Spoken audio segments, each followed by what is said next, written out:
Helmut Marko, a key figure at Red Bull, raised the allegation that rumors about the possible replacement of Sergio Perez by Fernando Alonso in the team were initiated by the Spanish driver himself. In recent days, speculations linking Alonso to the World Championship winning team have emerged, especially amid Perez's difficulties in the season. Perez has a contract with Red Bull until the end of 2024, but uncertainties hang over his future with the team. On the other hand, Alonso has also faced challenges in recent races, with Aston Martin, his team, experiencing a decline after a promising start to the season with multiple podium finishes. However, Alonso denied the rumor before the São Paulo GP and indicated that there would be consequences for whoever started it.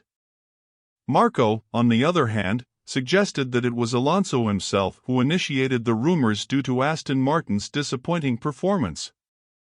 The Red Bull advisor said, "I can very well imagine that Alonso himself spread the rumors. That's because the results of Aston Martin have been very disappointing lately. It wouldn't be the first time he uses the Spanish media to stir things up. Again, we only have sporting goals in mind.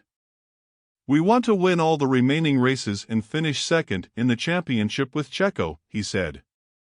"Now, we'd like to hear your opinion. Who do you believe is behind these rumors, Alonso or another source?